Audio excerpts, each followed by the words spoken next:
വളരെ പ്രധാനപ്പെട്ട ഒരു വാർത്തയിലേക്കാണ് ഇനി. ഹിജാബുമായി ബന്ധപ്പെട്ട വിഷയം കഴിഞ്ഞ കുറേ ദിവസങ്ങളായി കേരളം ചർച്ച ചെയ്യുന്നുണ്ട്. അതിനെ പലതലങ്ങളിലേക്ക് കൊണ്ടുപോകുന്ന നിലപാടുകൾ സംഘടനകൾ സ്വീകരിക്കുന്നുണ്ട്. പള്ളുരുത്തി സ്കൂളിലെ ഹിജാബ് വിവാദം കേരളത്തിനെ വല്ലാതെ ചർച്ച ചെയ്ത പുതിയൊരു നീക്കവുമായി സമസ്ത മുന്നോട്ട് വരുന്നു എന്നാണ് ഏറ്റവും പ്രധാനപ്പെട്ട വിവരം. അതായത് ഹിജാബ് വിലക്കുന്ന സ്കൂളുകളുടെ കണക്കെടുക്കുകയാണ് സമസ്ത ഇപ്പോൾ. യുവജന വിദ്യാർത്ഥികളെ ഹിജാബ് വിലക്കുന്ന സ്കൂളുകളെ കണക്കെടുക്കാൻ വേണ്ടിയിട്ട് നമ്മുടെ സമസ്ത എന്ന് വെച്ച് കഴിഞ്ഞാൽ മുസ്ലിങ്ങളുടെ അട്ടിപ്പേറാവകാശമൊക്കെ നേടിയടക്കുന്ന സമസ്ത. ചില ആൾക്കാരൊക്കെ അതിൽ വിശ്വസിക്കുന്നു, ചില ആൾക്കാരെ സമസ്തയിൽ വിശ്വസിക്കില്ല, മാറി നിൽക്കുന്നു ഒക്കെ ഉണ്ട്. എന്നാലും സമസ്ത ഒരു പുതിയ തീരുമാനം എടുത്തിരിക്കുന്നു. ഹിജാബ് വിലക്കുന്ന സ്കൂളുകൾ ഏതൊക്കെ? സുഹൃത്തുക്കളെ, ഞാൻ മുന്നേ പറഞ്ഞില്ലേ, വളരെ അധികം താമസിയാതെ തന്നെ നമ്മുടെ കേരളത്തിൽ അതിഗംഭീരമായിട്ടുള്ള കലാപം നടക്കും. അത് ഹിന്ദുക്കളും മുസ്ലിങ്ങളും തമ്മിലായിരിക്കാം, അല്ലെങ്കിൽ മുസ്ലിങ്ങളും ക്രിസ്ത്യൻസ് തമ്മിലായിരിക്കാം, ആരെങ്കിലും തമ്മിൽ ഗംഭീരമായിട്ടുള്ള കലാപത്തിന് എല്ലാ മരുന്നും ഉണ്ടാക്കി വെക്കുന്നുണ്ട്. ആ ഒരു കലാപം പ്രതീക്ഷിക്കുന്നത്, അല്ലെങ്കിൽ അത് ആഹ്ലാദത്തോടുകൂടി സ്വീകരിക്കുക നമ്മുടെ ഇവിടുത്തെ BJP മാത്രമായിരിക്കും എന്നാണ് എൻ്റെ ഒരു പക്ഷം കേട്ടോ. എന്തൊക്കെയാലും ഇപ്പോഴത്തെ സമസ്ത ഭീകരമായിട്ടുള്ള, സത്യം പറഞ്ഞു കഴിഞ്ഞാൽ തീവ്രവാദപരമായിട്ടുള്ള ഒരു തീരുമാനത്തിലേക്ക് ഇറങ്ങിയിരിക്കുന്നു. ഇതിനങ്ങനെ പറയാൻ കഴിയുള്ളൂ. ഇത് തീവ്രവാദപരമായിട്ടുള്ള തീരുമാനമാണ്. സംഗതി ഇങ്ങനെയാണ്, ഏതെങ്കിലും സ്കൂളുകളിൽ ഇങ്ങനെ ഹിജാബ് വിലക്കുന്നുണ്ടോ എന്ന് അന്വേഷിക്കാൻ വേണ്ടി ഇറങ്ങി തിരിച്ചിരിക്കുന്നു. അതായത് ഞങ്ങൾ ഇരകളാണ്, ഞങ്ങൾ ഇത് ആക്രമിക്കുന്നത് എന്ന ആ ഒരു സംഗതി വെളിപ്പെടുത്താൻ വേണ്ടിയിട്ട്, ഞങ്ങൾ ആക്രമിക്കപ്പെടുന്നുണ്ടെന്ന് പറയാൻ വേണ്ടിയിട്ട് ഇറങ്ങി തിരിച്ചിരിക്കുന്നു സമസ്ത നേരിട്ട് പറഞ്ഞിട്ടില്ലെങ്കിലും സമസ്തയുടെ ഒരു നേതാവാണ് ഇതിങ്ങനെ ഫേസ്ബുക്കിൽ കുറിച്ചിരിക്കുന്നത്. ആ ഒരു ഫേസ്ബുക്ക് പോസ്റ്റ് എഴുതിയിരിക്കുന്ന ആളുടെ പേര് സത്താർ പന്തല്ലൂർ എന്നാണ്. സത്താർ പന്തല്ലൂരിന്റെ ഫേസ്ബുക്ക് ആ പേജ് നമുക്ക് നോക്കാം. ഇങ്ങനെയാണ്: ഹിജാബ് കണക്കെടുപ്പിൽ പങ്കാളികളാവും.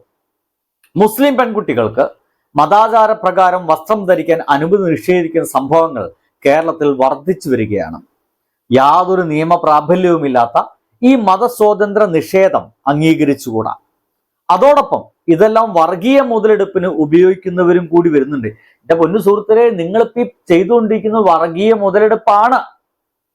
കൃത്യമായിട്ട് നിങ്ങൾ കൂടി ഇതിലേക്ക് ഇറങ്ങിക്കഴിഞ്ഞാൽ എന്തോ ഇതില്ലാതെ ജീവിക്കാൻ പറ്റൂല എന്ന് പറയുന്ന ഒരു പ്രത്യേക സാധനമാണ്. ഒരല്പം തല വെളിച്ചം കുട്ടികൾക്ക് കിട്ടിക്കോട്ടെ, അപ്പൊ ഇതുണ്ടെങ്കിൽ മാത്രമേ ജീവിക്കാൻ പറ്റുള്ളൂ, ഇതില്ലെങ്കിൽ ജീവിക്കാൻ പറ്റൂല.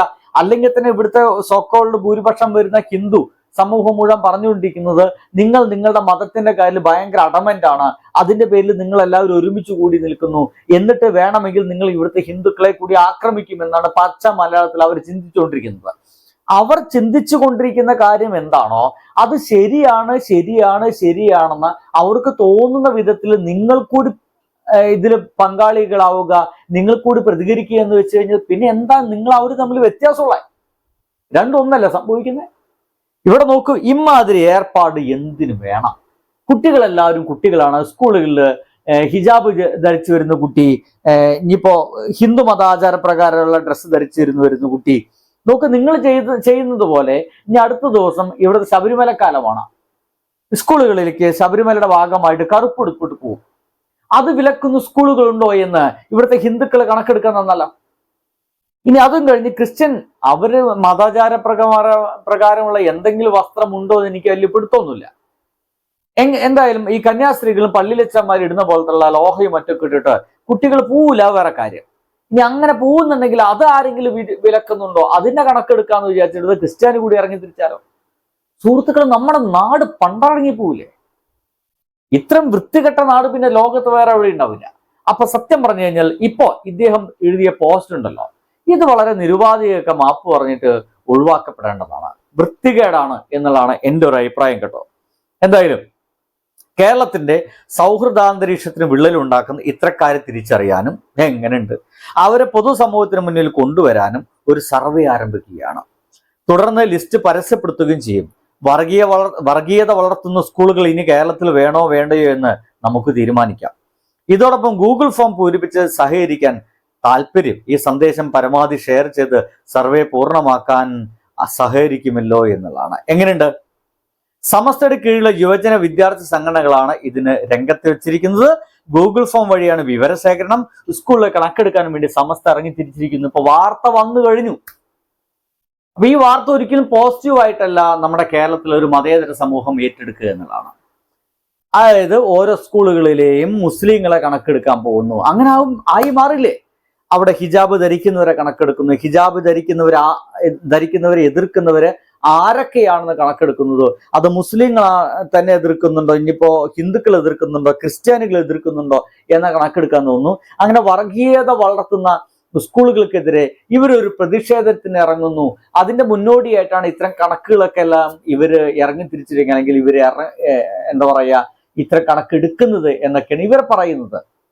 പക്ഷെ ഇത് ദൂരവ്യാപകമായിട്ടുള്ള മറ്റു എന്താ പറയാ പ്രശ്നങ്ങൾക്ക് കാരണമാകുന്നതാണ്. വളരെ ഈസി ആയിട്ട് കാരണമാകും. കാരണം ഈ കണക്കെടുപ്പ് അങ്ങനത്തെ ഒരു വൃത്തികെട്ട കണക്കെടുപ്പ് എന്നൊക്കെ പറയേണ്ടത്. അപ്പോ ഈ ഹിജാബ് വിഷയം വീണ്ടും വീണ്ടും കത്തിക്കുകയും നമ്മുടെ ഇവിടെ എപ്പോഴും മതങ്ങൾ തമ്മിലൊരു വൈരം നിലനിർത്തുകയും ചെയ്യുന്ന ഒരു അവസ്ഥയിലേക്കാണ് ഇവർ എത്തിക്കൊണ്ടിരിക്കുന്നത്. ഞാൻ മുന്നേ പറഞ്ഞ പോലെ ഇതേപോലെ എല്ലാ മതസ്ഥരും ഇങ്ങനെയൊക്കെ തീരുമാനിച്ചു കഴിഞ്ഞാൽ സംഗതി ഭയങ്കര വഷളാവുന്ന കാര്യത്തിൽ ഒരു സംശയമില്ല കേട്ടോ. എന്തായാലും അതിലേക്ക് സമസ്ത ഇറങ്ങി തിരിച്ചിട്ടുണ്ട് എന്നാണ് ഇപ്പോൾ പ്രത്യക്ഷമായിട്ട് നമുക്ക് മനസ്സിലാക്കാൻ സാധിക്കുന്നത്. ഇവിടെയുള്ള എല്ലാ ആൾക്കാരും ഇത്തരം സംഗതികളൊക്കെ എതിർക്കേണ്ടതാണ്. കുട്ടികൾ എങ്ങനെ വേണമെങ്കിലും ഏത് വസ്ത്രം ധരിച്ചു വേണമെങ്കിൽ പോകട്ടെ, അവരെങ്ങനെയൊക്കെ പഠിക്കട്ടെ എന്നുള്ളതാണ്. പക്ഷെ ഇത് കണക്കെടുക്കാൻ തീരുമാനിച്ചിരിക്കുന്നു. ഇതിനൊപ്പം തന്നെ ഇപ്പോഴത്തെ അതിന്റെ താഴത്തെ കമന്റുകളൊക്കെ വായിക്കുകയാണെങ്കിൽ കമന്റുകളൊക്കെ വന്നിരിക്കുന്നത് ഇങ്ങനെയാണ്. ചില ആളുകൾ എഴുതിക്കുന്നത് അങ്ങനെയാണെങ്കിൽ മദ്രസകളിൽ പീഡനം അനുഭവിക്കുന്ന കുട്ടികളെ കൂടി കണക്കെടുക്കൂ, മദ്രസകളിൽ പീഡിപ്പിക്കുന്ന ഈ മതാധ്യാപകരുടെ കണക്ക് കൂടി എടുക്കൂ, ഇങ്ങനൊക്കെ പറഞ്ഞുകൊണ്ടുള്ള കമന്റ് കൂടി അതിന്റെ താഴെ നമുക്ക് കാണാൻ കഴിയുന്നുണ്ട്. എങ്ങനെയുണ്ട്? സംഗതി കൈവിട്ടു പോവല്ലേ?